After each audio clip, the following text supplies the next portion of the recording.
है गाइस, ये मोहब्बतें सीरियल के अपकमिंग एपिसोड के अपडेट आपके लिए लेकर आए हैं। निधि जो होती है वो इशिता की साड़ी मांगती है शादी के लिए। तभी ये साड़ी छुपा रहा होता है रमन। रमन इशिता की साड़ी निधि के बैग में छुपाता है। अय्यर ये सब कुछ देख लेता है। निधि वहां पर आती है और कहने लगती है कि इशिता की साड़ी तुम्हें मिली या नहीं, कब से तुम ढूंढ रहे हो। तभी रमन कहने लगता है कि पूरा कमरा छान मारा, बस तुम्हारा बैग बचा है। तभी निधि कहने लगती है, कम ऑन रमन, मेरे बैग में इशिता की साड़ी क्या करेंगी, अब मैं क्या पहनूंगी, बस मुझे इसी कपड़ों में शादी करनी है, मैंने कहा ना तुमसे, चलो तुम अब। अय्यर ये सब कुछ देख लेता है। अय्यर को ऐसा लग रहा होता है कि रमन ये ज़बरदस्ती शादी कर रहा है। यहाँ पर हमें दिखाया जाएगा हर पल हर एक विधि में जो रमन है तो बस वो इशिता का वेट कर रहा होता है कि इशिता कब इस घर में शनाया की एंट्री लेंगी बनकर। जयमाला हो जाती है। रमन को घबराहट हो रही होती है कि इशिता कब आएंगी। परिवार वाले बड़े अपसेट होते हैं कि अब तो ये शादी होते आई है। जो रमन का पिताजी होता है वो अय्यर से कह रहा होता है कि चलो, हमें क्या करना है यहाँ पर खड़े रहकर, मैं तो शर्म से मेरा सर झुक गया है। तभी अय्यर उसे दिलासा दे रहा होता है।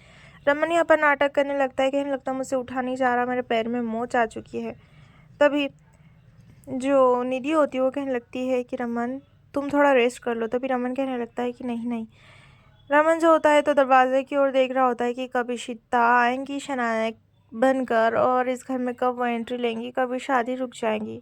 अशोक वहाँ पर आता है। शनाया जैसे ही एंटर करती है सब उसे देखकर एकदम चौंक जाते हैं। रूही भाग कर आती है और कहने लगती है कि इशिता माँ, मैंने आपका बहुत वेट किया, मैंने आपको बहुत मिस किया, आप कहाँ चली गई थी। रमन भाग कर जाता है शनाया के पास और कहने लगता है कि तुम तो इशिता हो ना, तुम जिंदा हो, तुम कहाँ चली गई थी, बताओ ना, तुम इशिता हो ना, कहाँ चली गई थी इशिता तुम। तभी यहाँ पर इशिता गुस्से में आकर कहने लगती है कि कम ऑन, मैं इशिता नहीं हूँ, क्या सबने फैमिली ड्रामास लगा रखा है।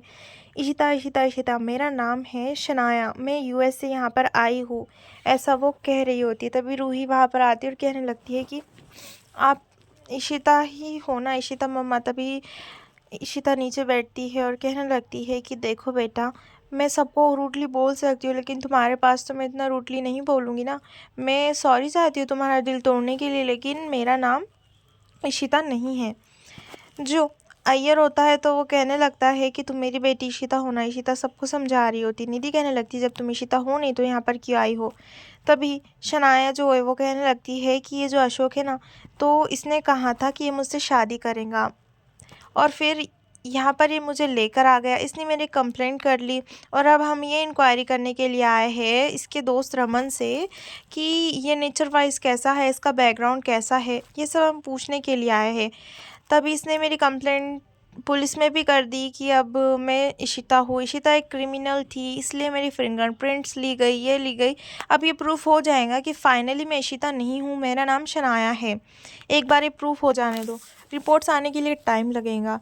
इशिता वॉशरूम में चली जाती है और वो रो रही होती है और कहने लगती है मुझे ये सब क्या ड्रामा करना पड़ रहा है, मुझे अपने परिवार वालों के सामने मुझे अननोन बताना पड़ रहा है, मुझे शनाया का रूप लेना पड़ रहा है, मैं क्या करूँ। तभी वो बाहर आ जाती है, मेकअप वगैरह कर रही होती है क्योंकि रोने से उसका सारा मेकअप निकल जाता है और वो कहने लगती है कि ये सब मैं मेरे परिवार वालों के लिए ही कर रही हूँ, मेरे परिवार वालों के लिए मैं कुछ भी कर सकती हूँ। इशिता जो है यानी शनाया तो बाहर आती है। यहाँ पर सागर कहीं जा रहा होता है तो तुझे वहाँ पर वधू नज़र आती है जो कि बहुत ड्रिंक कर रही होती है। तभी वो वधू को कार में बैठाता है और फिर उसे ले जा रहा होता है। हमें यहाँ पर दिखाया जाएगा वधू जो है वो घर से भाग कर आती है, वो डिप्रेशन के शिकार हो जाती है इसलिए बस वो ड्रिंक ही किए जा रही होती है। शनाया घर की ओर जा रही होती है। तभी सिम्मी कहने लगती है हमें नहीं पता तुम कौन हो लेकिन तुम्हारे आने से हमारे मन में कोई उम्मीद जाग गई। एपिसोड पर